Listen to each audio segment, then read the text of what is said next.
When I started this podcast, my hope was that by listening to the stories of other people going for it, you would have the courage to go for it, whatever it was for you. I wanted to encourage you to go for it because when I went for it, it completely changed my life. If you listen to episode 104 with Waterman Brian K. Alana, you've heard a little bit about my story that started back in 2009. I had an awesome job, but I wanted to do something totally different. I was in a 5-year relationship that I wanted out of, and I was searching for the courage to actually do something about my situation. So I started freelance writing on the side, and hearing stories of adventurers pursuing their passions, taking risks, and going for it, I started to gain the courage to pursue the life I wanted. I built up the courage to end the relationship, to quit the job, and to embark on a whole new career. I've gotten some feedback from listeners who've said that some of the things that guests come on here and talk about seem unattainable, and I totally get it. This show isn't about dangling off of cliffs or dropping into 50-foot waves or running ultra marathons, though if it inspires you to do any of these things, more power to you. But it's really about getting some inspiration to start infusing a little more adventure into your day-to-day life, to choose to start living with intention, whatever that means for you. I'm Shelby Stanger, and this is Wild Ideas Worth Living. In this episode, I've brought on 2 experts to talk about the important things in life and the art of being more okay with where you are now. Karen Rinaldi now enters the exclusive club of repeat guests. She's worked in the publishing industry for nearly 3 decades, and she's a publisher at Harper Wave. She's also a longtime writer herself who just published It's Great to Suck at Something, a book with an awesome title about how she learned to love sucking at surfing. It was originally published as an essay in the New York Times. First, I wanted to talk to Karen about why she decided to write this book. Well, I love this because I'm a big fan of Thich Nhat Hanh, and I know you talk about Thich in this book, but they say in Buddhism that suffering is not accepting where you are right now, and that there is this ultimate freedom when you do accept where you are right now. And I've been doing so many podcasts on self-improvement and always being better, and it can be exhausting. So sorry to you listeners. It's not my intention. My intention is living wildly, is accepting who you are and finding happiness, whatever that is. And so that's why I'm so grateful for this book. It's such a good story. You've been a publisher for 30 years, published everybody's books. So many of the guests I've had on have been with Harper Wave and, even some of your past publishing careers. So why did you decide to write this book after 30 years of publishing? Yeah, it's a good question. I know so much about publishing that talk about a leap of faith to sort of step on to the other side. But so I've been writing longer than I was in publishing. I guess I was writing before I got a job in publishing, though literature and writing and books and, have always been really, really important to me.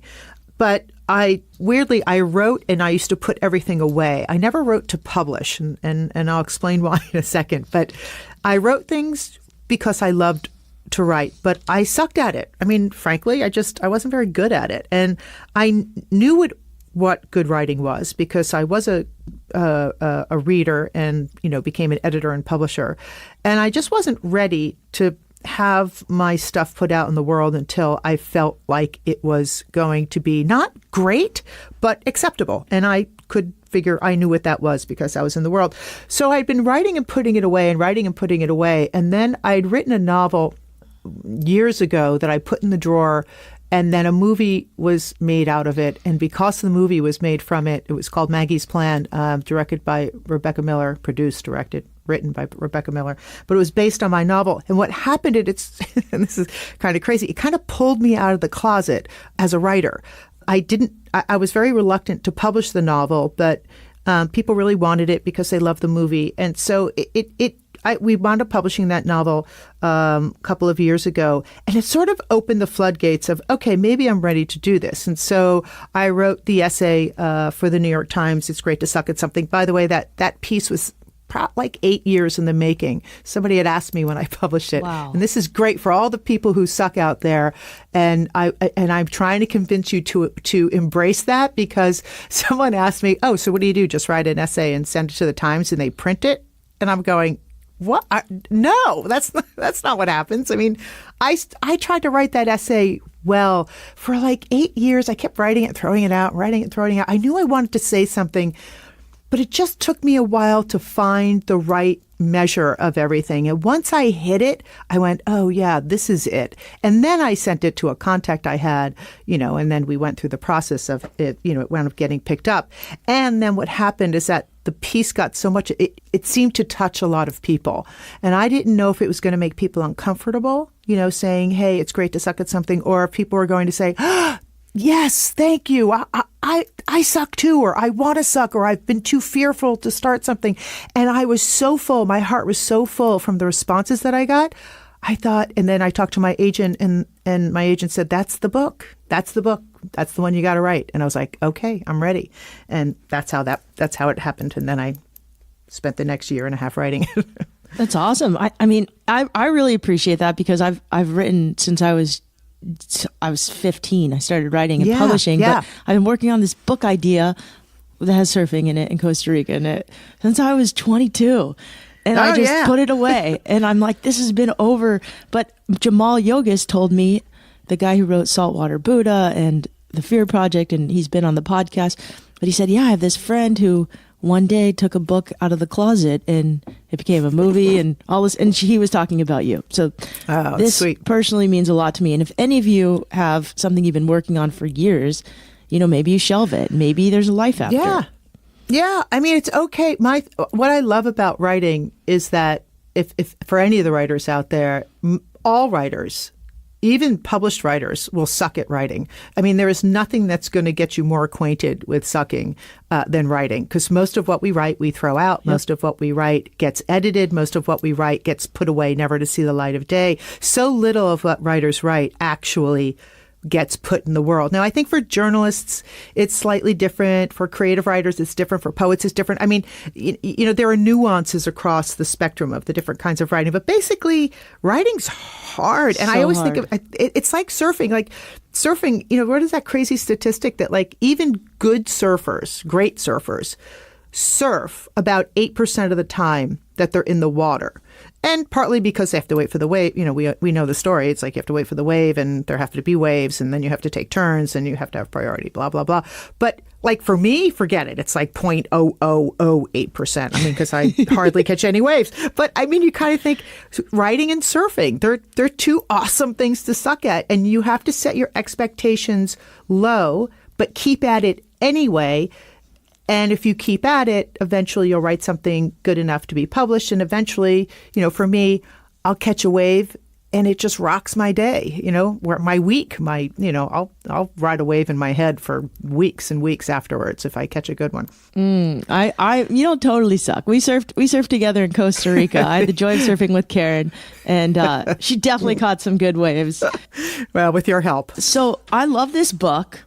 It's great to suck at something, the unexpected joy of wiping out and what it can teach us about patience, resilience, and the stuff that really matters. And I read it so fast, and it's so rare for me to read a book in a sitting, but I knew so many of the characters and the setting, and it was just so awesome. So I thought you should just start with reading. I love the introduction. Great. I can do that. So let's say you don't already suck at something. First of all, that's delusional. But even if it is somehow true, I'm going to show you how you're missing out on something wonderful.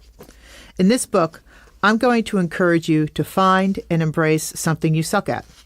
I want to share with you just how great it can be to suck at something, to really, really struggle to do something unremarkable, uncelebrated, and without much to show for it. And to do that unremarkable thing with love and with hope in your heart. To do it with joy. I know this joy firsthand because I surf, and I'm bad at it. Surfing isn't a new kick. It's not a phase. I'm not in that honeymoon period of surfing when I'm trying it out, seeing if I'll get the hang of it, romancing it. But by any objective measure, it's a big part of my life and has been for a while. I've been surfing 8 months out of 12 for 17 years. And yes, to those devoted surfers out there reading this, you have every right to scoff. I've arranged my middle-aged life around getting in the water as much as I can. I chose a career path that would allow me to pursue it, risked hard-earned money to support it, and coerced my family into a lifestyle only some of us appreciate. And I still suck at surfing. But I love it. And I think in its way, it loves me back. I've put so much of myself into the waves over the years, but no matter how much I give, I always get more back. It's an unfair exchange in my favor, and it has nothing to do with my aptitude. You too have this potential to suck at something. It doesn't take anything more than just being yourself, having a bit of courage, a sense of humor, and a willingness to start something new or to return to something old, to start growing again, even if the end result won't get you in any record books. This book won't make you a master of anything. I love this. And I think for people who maybe don't surf, there's so many things we can suck at. Oh, yes. It's endless, this list of things we can suck at.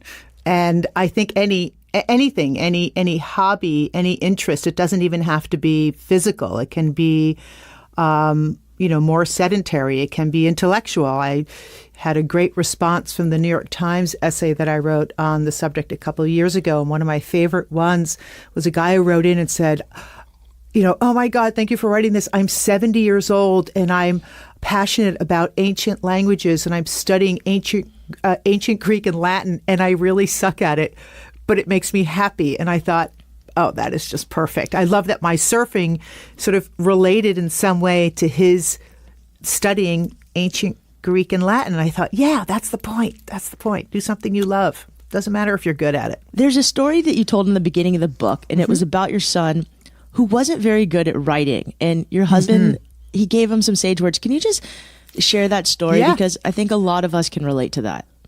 Yeah, and it's also the genesis of this idea, and it wasn't that my husband was there, but it was actually a friend, a mutual friend, and the father of a fellow student. So my son Rocco, and for those of you who read the book, you'll see a lot of Rocco in this book because I surf with him mostly. But at that time, Rocco was about 8 years old, and he had some fine motor skill and sensory issues, and he couldn't write. He literally could not hold a pen or a pencil and write his homework. It caused him pain. It caused him frustration. He understood the lessons that he was being taught, but he couldn't write them down, and it became an issue that we had to deal with every year in grammar school. So one day we were outside of the school, and this John, his name was John, we were talking, and he said, "How's Rocco doing in school this year?" And Rocco was standing right next to me. And I said, "Oh, he's doing okay, but he's having some trouble with his handwriting, and he's really frustrated by it." And I kind of looked at Rocco, and he looked at me, and then John just kind of had this amazing look on his face of just acceptance and love. And he looked at Rocco, and then he kind of puts his hands in his pocket, and he looks up to the sky, and he goes, "Oh yeah, Rocco, it's so great to suck at something." And I watched Rocco's face just kind of light up, and my heart burst, and I thought, oh, that's it. That was the opening. That was forgiveness, acceptance. There was so much in that statement. And at the time, I was learning to surf. I was only a couple of years in, and I was, I suck at it. I mean, there's a lot of that in these pages as well. But I was really struggling and thinking, why am I doing this? Should I give up? And John's words not only gave Rocco permission to suck at handwriting, which is something essential, by the way, but he worked around it. But it gave me permission to just keep sucking at surfing and do it anyway. And then Rocco went on to be the valedictorian of his high school class without needing to handwrite. He still can't handwrite. He's in college and he can't read his own notes. Oh, that's how bad it is. And it just doesn't matter. He has straight A's in college. He does really well. But he learned to cope. So I think the idea of this sucking at something that is essential gave me the idea that maybe sucking at something that isn't essential can actually teach us something and teach us coping mechanisms. And really that's what the whole book is about, is what we do learn from pursuing something that we won't be good at, but we do it anyway.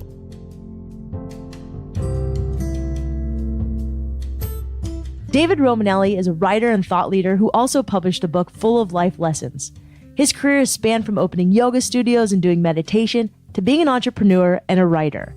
When he lost his last surviving grandparent in 2010, his perspective on aging and wisdom shifted. So tell us how you just got started into wellness and yoga. Just a little bit about your journey.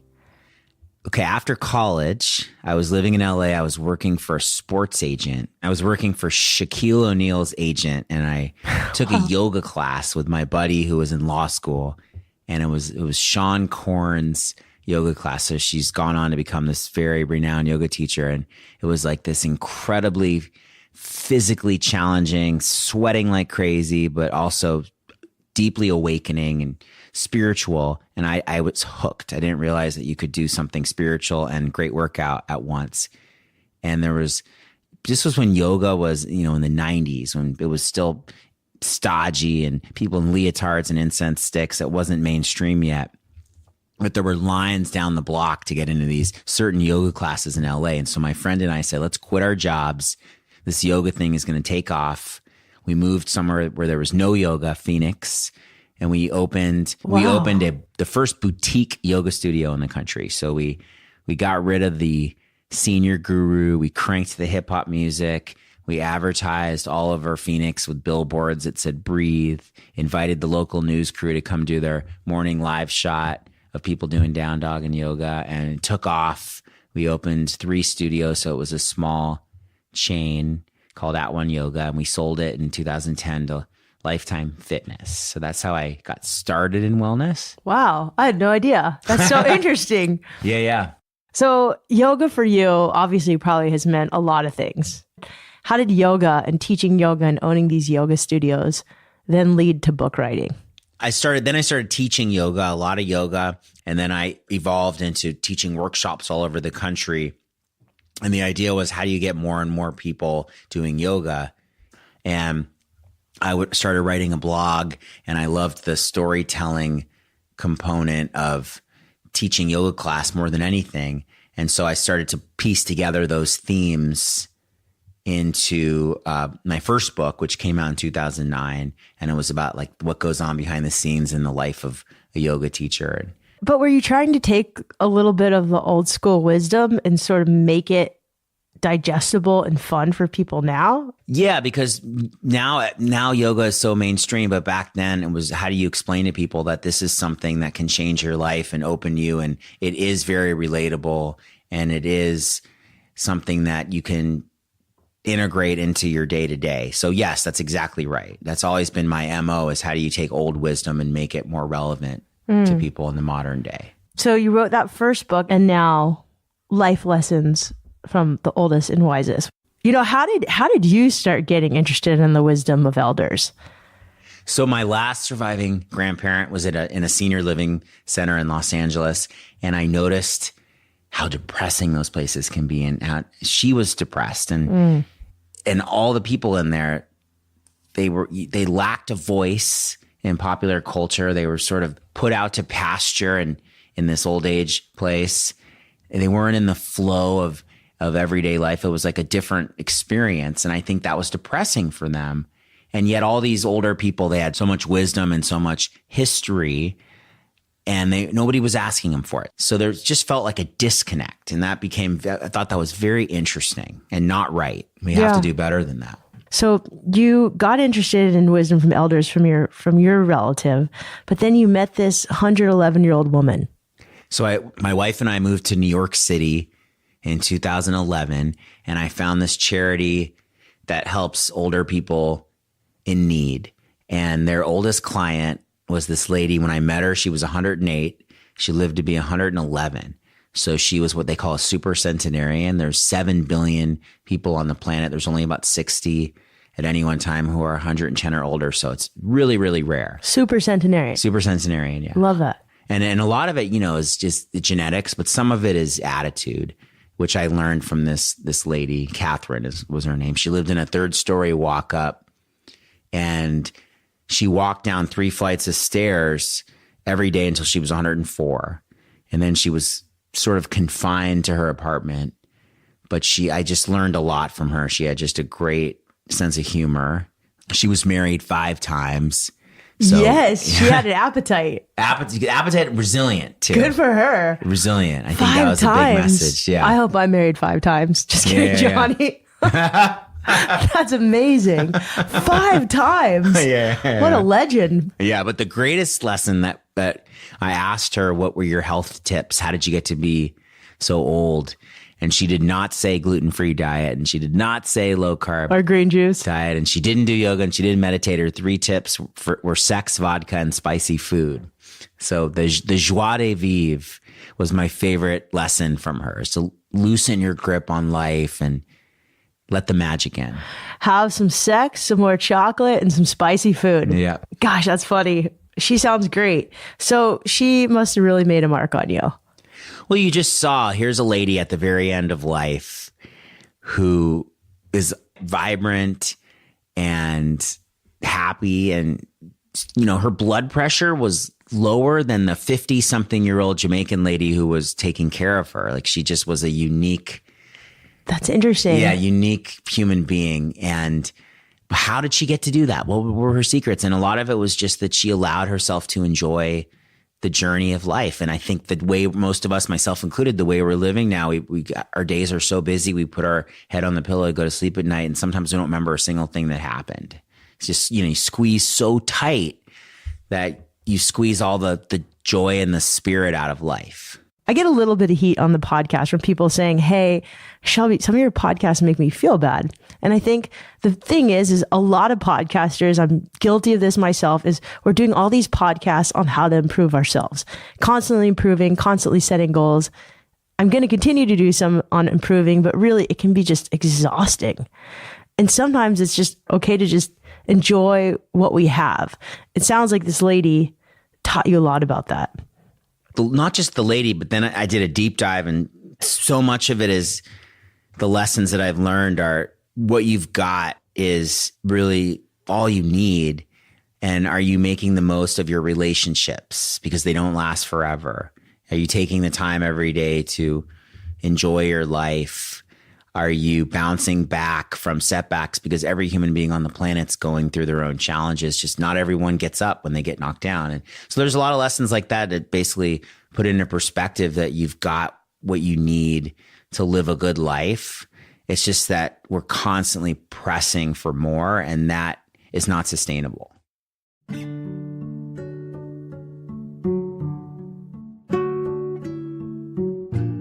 I wanted to ask both these authors who've written books about what's important in life, what lessons we can take away from them. Rather than striving for perfection, how can we strive for a life well lived?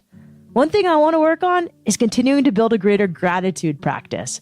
Also, continuing to develop and have a good sense of humor, even when I'm feeling less than average. In this book, you know, during your own sucking at surfing, you had a really, you know, to say sucky again, a pretty crappy thing that happened to you, cancer. Yeah. So Cancer sucks. yeah. What did that teach you about sucking even more? Oh, yeah. You know, it taught me a lot about vulnerability in ways that I didn't accept or understand before. So I had been previously injured surfing, and I feel vulnerable when I'm in the ocean. I really do. I mean, when I'm in water that's too heavy for me, you know, I do get scared. And I tried to get comfortable with that vulnerability and knowing what my limits are. But surfing is a choice, right? You decide to paddle out or not. You go for that wave, you don't. You go over the falls, or you go for the wave and you wipe out. Whatever that is, it's your choice. Cancer was like one of those things that you go, this is not in my list of things I thought would happen to me. And so you feel very vulnerable, of course, because you have no control. And my year of having cancer kind of really sucked because a lot of things went wrong. And it taught me again, vulnerability. It taught me how, and this is kind of counterintuitive and it's complicated, but I never understood gratitude practice where people are grateful for all of the things that happen to them, right? So gratitude practice, we start with the things that are good in our lives, the love we have, the friends we share, the health we have, and all of that. I mean, that's a really good practice, and we all do it, I think, in our own way, or hope we all do it in our own way. But being grateful for the crap things that happened to you is hard. Like, and I never understood it, right? I was like, I don't understand it. I know there's this theory, but it doesn't make sense to me. Getting cancer and having everything go wrong that year, and you think the bar can't get lower, and then it gets lower. And then you go, okay, I'm lying on the couch and I basically feel like I'm dying because I have so much chemo in me, I can't move. And I thought, what's left, right? Like, I don't know. Am I going to be okay? Am I not going to be okay? And I got hit with this wave of gratitude. And I thought, wow, how does that happen, right? Like, where is that coming from? I didn't know.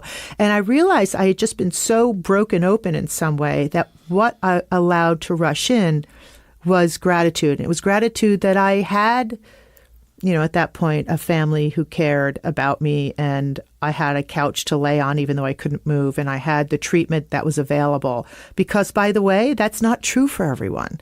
And then I thought, well, how do you be grateful even in going beyond that? And so it had me thinking a lot about these things. And then the other thing it taught me was that one of the things that I was afraid of is that it's like, am I going to die? Am I going to be able to surf again? I mean, those are really two of my things. I don't want to die because I've got kids and I want to see them grow up and have more time with them.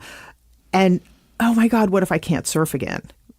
And that was like, well, damn it, I'm going to do it. And so the other thing it taught me is like how to just kick your own butt to do the thing that you want to do, even though I was never good at it. So I was going to have to start all over at the very beginning at the thing I sucked at anyway. And that proved to me somehow that it's like, okay, I'm resilient. I can do this. My body can get back. It took me a few years, actually, to get my body back. I got in the water 4 weeks after a mastectomy and the end of chemo, but that was not a good that was not a good session, and that's in the book. But it took me a couple of years, and I was back at it. Wow. Well, thank you for sharing that, and I'm so glad you're okay. And yeah, as far as we know, as far as anyone knows, right? I think the thing is, like, when you don't have your health, that's like the hardest thing. Yeah. And there's a lot of people who don't have their health right now, and that's challenging. Yes, it's hard. I mean, I think the idea is that you don't have your health, and as what you want to try to do is do everything you can around that disability, that sickness, that limitation, and push through it as much as you can, and then to surrender to when you can't.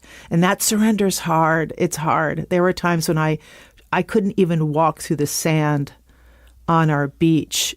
I was so sick. I literally couldn't, because I would try to push myself and like, I'm going to go surf. And it's like, I could barely get to the water's edge because walking through the sand was hard. And I thought, all right, well, I'll walk to the sand and then I'll walk back. And, and you just kind of have to accept that limitation.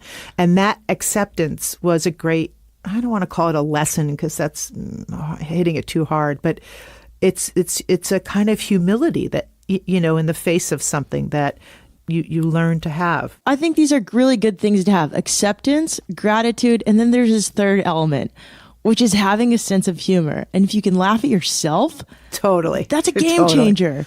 Yeah. Talk to me about how humor fits into all this.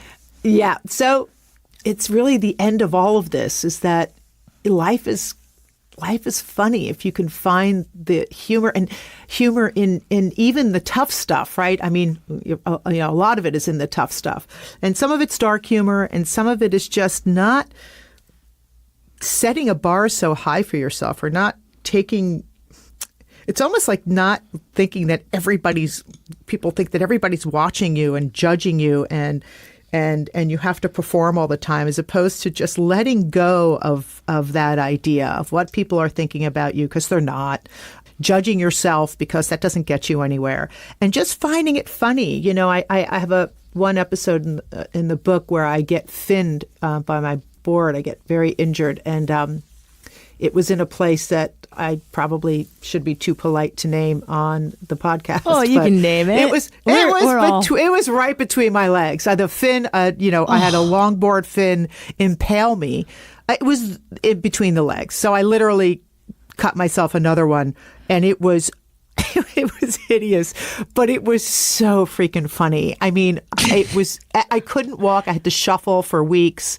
Everything turned black down there. I had 17 stitches. And I went to the emergency room, and it was so great because the whole emergency room was just in hysterics. They thought it was the funniest thing they'd ever heard. Oh, yeah. I could imagine the jokes people must have made about... Oh, my God. There's a lot of humor. I think that's great. And, we're in a time where I think we need humor more than ever, but it's hard to have humor in the United States right now. Yes, you get it in is. trouble for making fun of certain things, but humor to me is like, it's just the cure to everything. There's this lady who I do these drinks with your elders events around the country where I bring older people together with younger people and we have a glass of wine and we talk about life. So there was this one event in Dallas and this lady, Lorena, shared a story with her how she showed up at the event, first of all, and she thought it was an event for widows because she was a widow. And then she saw these young people drinking wine. And I had to explain to her that it was an intergenerational gathering. It wasn't widows. Sorry, I know I shouldn't laugh, but that's kind of funny. It was funny. And she proceeded to tell us about how she lost her first husband at a very young age and she had young children. And then she overcame that and she got married another time. And she was so happy and blissed out and life was amazing. And then her second husband died of a heart attack. And it was just brutal. It was just so brutal. And everybody at the event was feeling her pain. And the room was silent and people stopped sipping their wine and kind of sat there with heavy hearts. And then she told a story where it was the evening before the memorial service and she was with her family and everyone was together and fooling around. And her sister's 19-year-old 6'2" grandson was on the floor playing. And she said, he didn't see me and he clipped me on the knees and I flew backward and broke my femur bone. So she's as if she hadn't been through enough already, then she breaks her femur bone. And she said they put a rod in there and some screws. And with a straight face, she said, I was screwed by rod and I didn't like it. And she totally pierced the weight of the moment and had everyone in hysterics. And then she said, it's a hard world to live in. You have to laugh in life. And I thought that was such great advice because there's always something that's causing us pain. And the Buddhist monk Thich Nhat Hanh said, sometimes joy is the source of your smile, but sometimes the smile is the source of your joy. I always interpreted that to mean fake it till you make it. And as Lorena finished her story that night in Dallas, we lifted our wine glasses high in the air. And the toast was to life, to love, to laughter. I love that. I'm a big fan of laughing, even when things are hard. And I'm a big fan of Thich Nhat Hanh. Yeah. That's really cool. We're going to take a quick break. When we come back, we'll hear more from David and Karen about the important things in life. I just heard about a new podcast about nature called The Wild by the folks at KUOW in Seattle. It's hosted by Chris Morgan, an ecologist and filmmaker who gets up close to all kinds of animals, from wolves and mountain lions to beavers. And on one of the episodes, he talks about the first time he caught a grizzly bear. The Wild uncovers the surprising connections we share with animals and the wild around us. It does it in a way that highlights the resilient power of nature and the wonder of the outdoors. I'm excited to check it out, and you can too at kuow.org/The Wild. That's kuow.org/The Wild, or wherever you get your podcasts. One thing I've really had to work on, even with this podcast, is getting over perfectionism. It's hard and even scary to put something out into the world when you feel like there's a million tweaks and little changes that could always be made. But according to Karen, being a perfectionist is just an excuse to not do something scary. I want to talk more about sucking. And one of the opposite parts of sucking, and you mentioned it, is you have to let go of perfectionism. And there's this line in the book where you said, perfectionism is a trap. It's fear. And I love that you say anyone critical of themselves is always critical of others. So if there's someone you know who's just so critical, they're probably like beating themselves up all day anyway. So just let that person go. Oh, that is great. That's great advice. And that's, yeah, well said. I think the idea, that this is something that's stuck in my craw from years ago where people say, I'm such a perfectionist that, and it's always, fill in excuse, right? I'm such a perfectionist that I can't finish anything. I'm such a perfectionist that I won't start. And I always felt sad when I heard that from people. And I thought, really? Are you really a perfectionist? Are the other things that you do perfect? Because I don't think anything I do is perfect. There is nothing that even comes close to it. And then when you dig into it, Alfred Adler, who was a early 20th century Viennese psychologist, did a lot of writing about this idea of perfection, which he says is a very innate striving, right? Because if we didn't strive, we would never learn anything. We, as children, as babies, you have to constantly strive to talk, to walk, to move, to have agency, to do things. But that striving can get kind of convoluted by this idea of attaining perfection. And so he talks about something called, there's this abnormal striving for perfection and normal striving for perfection. And the normal striving for perfection says, I'm going to try to improve. And by the way, sucking at something, has that normal striving, not for perfection, but a normal striving. You keep doing it because you want to get better. And by the way, you will. It's just that getting better doesn't mean you're going to be great at it. And I'm saying let that go completely. But the abnormal striving for perfection says, and there have been recent studies on this that I can't cite just offhand, but they're out there. And the studies basically say that the abnormal striving is really a person's feeling that they won't be loved unless they are perfect. And of course, since you can't ever be perfect, it's feeling that you're not lovable. And it's a trap and it's a heartbreak. And if we understand that this striving is something that is basically impossible, this abnormal striving for perfection, and we can let that go, all of a sudden you don't have that excuse of, oh, I'm a perfectionist. You just go, yeah, I'll just do it. And if it doesn't work out, I'm still, I'm still lovable. I'm still worthy of love. And I think that's a hard thing for people. I mean, it's hard for everybody. It's hard. We don't like screwing up. We don't like seeing ourselves as kooks, in anything that we do, because we think people are going to not like us as much. And it's just not true. And I think it's that openness and the vulnerability and the trying that actually brings people to us. It seems it's counterintuitive, but if you think about it, it actually makes a lot of sense. Yeah, I think we're actually in this time where people are embracing kookdom. Like, we like it when people are just themselves, and they're not trying to be anything else. I mean, you can't open yourself up for all of the beauty in the world if you are afraid that you're afraid of what you're going to find, afraid to enter a community. I think that's another thing. I mean, even I think when I started surfing, didn't understand that the community of surfers was going to become so important to me. Just a community of people, because I thought, oh, I could never be part of that community. I'll suck at it. And actually, it's the opposite. People have been incredibly welcoming and helpful and kind.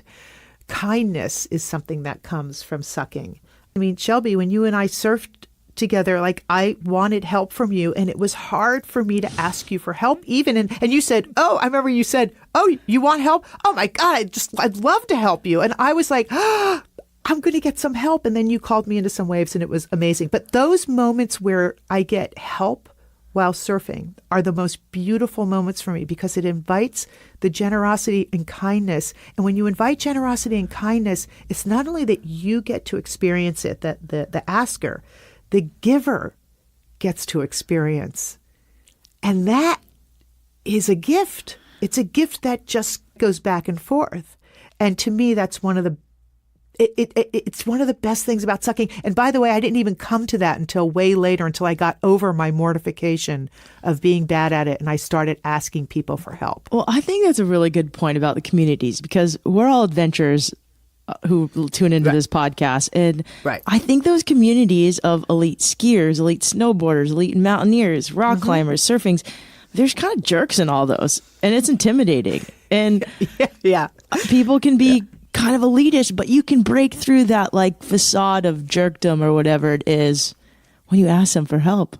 The community is the most beautiful part of it. And I think a lot of what people are missing, I think people are lonely. I do. And I think the loneliness is isolation and not being part of community. And it's hard to become part of a new community if you're going to start something new and you're afraid to suck at it. And my point is, so what? Like, go to that pottery studio, pick up that guitar, and start, go to that ballet class, go to that salsa class, whatever it is, go find, there are people who will love it that you're interested, go play bridge. Bridge is really hard. I know people who started playing bridge really late in life, and it's a hard thing to do. And it's like, it's scary, right? Because the people are going to roll their eyes and say, oh God, you're screwing up my game.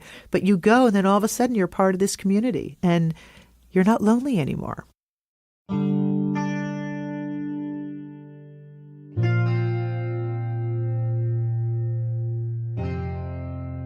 One of the biggest things we have to hold on to when we think about living a good life is perspective. It's easy to lose sight of it, especially these days with people promoting the Instagram perfect lives and everyone talking about how great their side hustles are and how they're able to work like 5 jobs and have a family and do it all plus more. It's something that David talked a lot about with the elderly folks he's interviewed for his book. Anything else that really stuck out for you? Oh, so many. I mean, a lot of it was perspective. That generation, often called the greatest generation, they went through during World War II, like the hardest of times, whether they're World War II veterans or Holocaust survivors, or everybody's got a story about that time in life and how hard it was. And so it puts everything in perspective about the problems and struggles that we're having. Not to say they're not real, but it's a great shift in perspective. Like one Holocaust survivor said her granddaughter sometimes complains about her issues, and she'll say to her, honey, you don't really know what issues are. And nobody ever wants to hear that. But when you talk to that generation and you hear what their issues were, you realize like, okay, I can manage. And didn't you say one person you spoke to was alive during that time when she was a senior in high school and half her class got shipped to the war? Yeah, that was a lighter story. I mean, she was in Salt Lake and the whole senior class got shipped off to World War II and only half of them came back. But the most intense was a Holocaust survivor who I have a whole chapter about in my book, who lives a couple miles away from me in Los Angeles. And she's survived Auschwitz, but she lost all 10 of her family members in the gas chambers, both sets of grandparents, her parents, and her 3 siblings. And she'll sit there and she told me the story about had to hand her 3.5-year-old baby sister to her mom, and she watched them walk into the gas chambers. And to this day, she's stone cold, hardened to life and happiness, and has a lot of sadness. The only time that I saw her smile was when I brought my 2-year-old over to visit her. Oh. And that intergenerational magic really brought out the joy. Yeah, that's so interesting. I think it's really interesting what you said, though, about taking your kid to see her. I feel like there is this magic between babies and older people, or little kids and older people. And in some ways, they're the same with some perspective. Yes. Yeah, I met one of the chapters in my book, there was a guy who I just did an event with him last week, and he's 101. And he's filled with so much vitality. And interestingly enough, he's very involved in his synagogue, and he asked me to meet him on the playground. And he was surrounded by all these very little like preschoolers who knew his name and he knew their name. And he kind of was like immersed in that energy of youth. And I think that's part of his magic, is that he draws from that energy and they draw from him. And there's something to be said about the very old and the very young. And that synergy is special. We need to get those generations together and mix the generations. I think our society is segregated by age, and that doesn't make sense. Yeah, and we live in an area where ageism is pretty real. Yeah. We talk about like, I even say, she looks old, she looks young. There was one story where I had a lady who was 93, and I asked her at the end of the conversation to send me a picture. so that email me a picture. And she said, I don't have email. Can I mail it to you? And I said, that'll take like a week. Can't you just email it to me? And so she said, I'll have my granddaughter do it. Let me write down your email address. Aww. And I'll do it. So it took like 5 minutes. Then at first I was getting really impatient because, nowadays, like if somebody takes up an extra 2 minutes of your work day, it's frustrating. And I realized at a certain point, like I needed to take my own medicine and loosen my grip. And this was actually really funny. And the joke was on me, not her, because I was so impatient. I didn't have 2 minutes to give her my email address, But I think it's very relatable because we get very impatient with people now. That's so cute. Another great lesson I learned was just about parenting. Like this one lady gets on the phone with me and she says she has nothing to share with me that's going to be of interest. And then she tells me she waited tables when she was a mom and her mom would come babysit and she'd get home at 2 a.m. exhausted and she would go in her kid's room and then, little kids sleeping and she'd rub their head and just sit by their bed for hours. And she could never go to their sports practices because she was always working, but she made sure they had everything they needed. And it was a different kind of relationship with their children. But now in their older age, her kids love her and they have a really close relationship because she showed up for them when she could and as best she could. And that was a huge lesson to me because you think as a parent, it's like, what are you buying for your kids? And are you giving them the nicest things so they can feel good about themselves? And you forget that really all the kids want and need is like the love and the presence.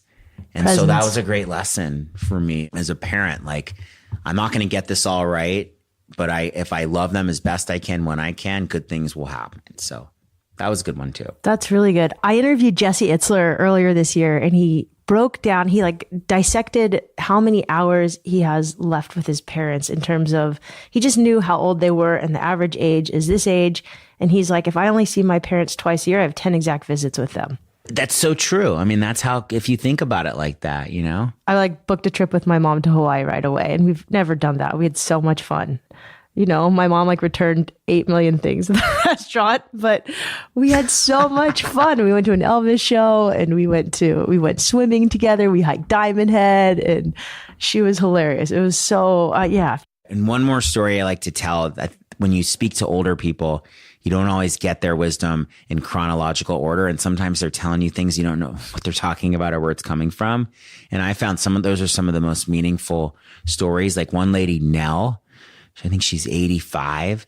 And she just randomly started telling me the story how she worked in hospice. And her first day in hospice, they asked her to go into this room and there's this lady in her early 30s who's dying. And she's a mother, a young mother. And Nell's just overcome with sadness. She starts crying. And the lady says, "Why are you crying?" And Nell says, "I just feel so sad." And the lady says, "Well, can you shave my legs?" She says, "I don't want to die with hairy legs. Can you shave my legs?" So Nell's kind of confused, but she runs down the hall. She gets the soap and the razor. She shaves her legs. She said they had this beautiful conversation. The lady dies that night. And Nell says, "I learned from that, show up where people are rather than where you think they are." So I didn't really know why she told me that, what it meant. And a few days later, I'm in the car with my daughter, who's 1 year old at the time, and we're in LA gridlock. And my daughter's crying and stressful as a parent. And I try to give her the snacks. She didn't want it. I tried to put on the kids' music. She didn't want it. Finally, I said to her, "What do you want?" And she said, hold hand. And all she wanted was me to put my hand back and and just held onto my finger. And she was perfectly fine the rest of the drive. And so then the dots connected. Show up where people are rather than where you think they are. Don't just assume that you know what somebody needs. It's a really good practice to say, what do you need? Ask somebody, what can I do for you? What do you need? Not just make the assumption. So those kinds of stories that come from nowhere, they're out of context, but they sit with you and you kind of marinate on them and they end up being these really great nuggets of wisdom that are profound, in my opinion. Being successful in life doesn't mean you have to climb mountains or drop into giant waves. It can mean just being present, paying attention, and appreciating the people and experiences around you. Success is taking care of yourself and those around you so we can all lead happier, healthier lives. Sometimes it can be hard to be okay with where we are right now. It can be hard to remember to focus on the important stuff in life. That's a big part of why I wanted to make this episode. I think it's really interesting. I mean, you live in New York City. Mm-hmm. I live close to LA. We're both in these industries, and I think it must be even, I mean, I know it's really bad in LA. It's getting like that in San Diego. It's a bit of a rat race. And I think a lot of us are always chasing greener grass, and social media doesn't help. Maybe it does. I don't know. Actually, there's some people on social media who just are posting such ridiculous, awesome stuff that's so authentically themselves. It's pretty awesome. But yeah, any parting words of wisdom? I mean, the point of this podcast is I really wanted to show people like, hey, I know we do a lot of podcasts about self-improvement, but being okay with average or who you are is pretty rad and the most wild thing you can do. Yeah, no, and by the way, that doesn't mean that, again, it doesn't mean that you shouldn't pursue. It's about the pursuit of passions without the expectation of being an expert. It's about, being okay with mediocrity, not in everything we do. But I think what happens is that if we say, I love to dance, you love to dance, like I want to sing, I'll never be a good singer, right? But, whatever it is, it's like I can do it part way and sort of release myself from a kind of toxic self-judgment. And in that release of that self-judgment, it opens you up to find joy where you wouldn't find it in other ways. So I think if you close yourself off to experience, you're closing yourself off to joy and love and community. And then when you practice something that you're not great at, right, and practice it with kind of an open heart and with joy, it teaches you things like resilience, like self-compassion, like letting go of, busting the myth of perfectionism and taking off that mask of cool that we all want to wear and go, the hell with it. I'm not cool. And then if you move away from our noisy egos, right, it's endless what we can learn from sucking at something.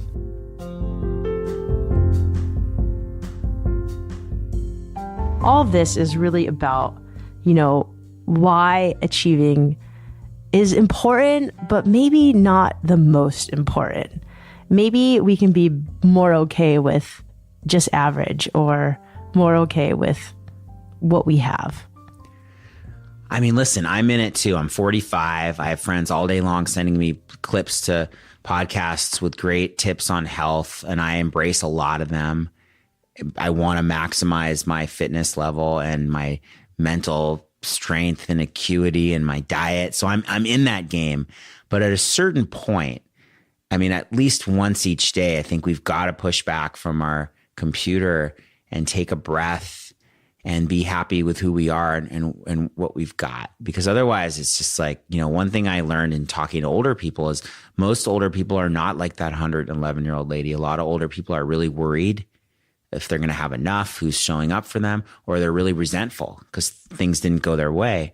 And what happens is those conditions follow you. So if you're kind of a worrier when you're 42, and you'll be a lot more worried when you're 52 and really worried when you're 82. And if you're kind of resentful when you're 28, and you'll be more resentful when you're 38 and really resentful when you're 88. So these conditions follow you. And that's what I try to talk about. What I talk about in my book, Happy is the New Healthy, is there has to be a certain point, like right now, where you decide to bust loose from the conditions that you tie to your life and your happiness. I'll be happy when my kids get into college, and I'll be happy when I pay off my credit card bill, and I'll be happy when it's summertime.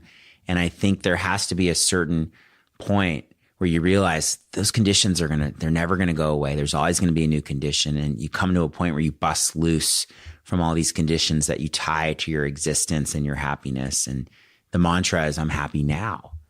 And I think it's really, really important. And one of the things I talk about when I give talks in corporate environments, it's a really good practice to talk about what makes you happy, because everyone's talking about the things that they're struggling with. Their back hurts, the traffic's really bad, their team lost last night. And you just perpetuate that kind of complaining and that whining. But when you talk about, okay, here's what's making me happy today. I saw the sunrise. My daughter gave me a kiss goodnight and told me she wants to have a beautiful day with me. And whatever it is that brought you a moment of joy, talk about that, and you perpetuate and spread the contagion of joy as easily as you would spread the contagion of malcontent. So that's some of the advice I like to give.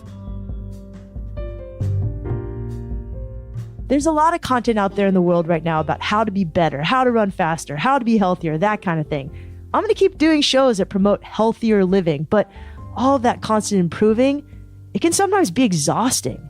It's not always about being better, bigger, faster, or stronger. It's not always about chasing the greener grass. It's about being okay with where you are right now. And that's the whole point of this podcast, to live with intention and pave your own path. Whether it's a path in your neighborhood where you walk your dog, or a trail up a mountain that you climb on a multi-day trek, or a path that you have to forge yourself through the jungle with your own rusty machete. My hope is that in hearing stories of others who chase their wild ideas, you'll have the courage to chase yours too. This podcast is produced by REI with the help from Annie Fassler and Chelsea Davis. Tune in week after next for an episode that was very much inspired by this one. I'll be talking to a woman who survived Auschwitz. She has an incredible story about human resilience and the power of choice. This week, I hope you remember that it's okay to be average.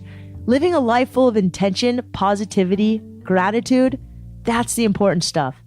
And if you like this podcast, I'd love it if you gave us a review on Apple Podcasts, Spotify, wherever you're listening to this show. Ideally, an above average review, though. Wherever you are, please remember, some of the best adventures happen when you follow your wildest ideas.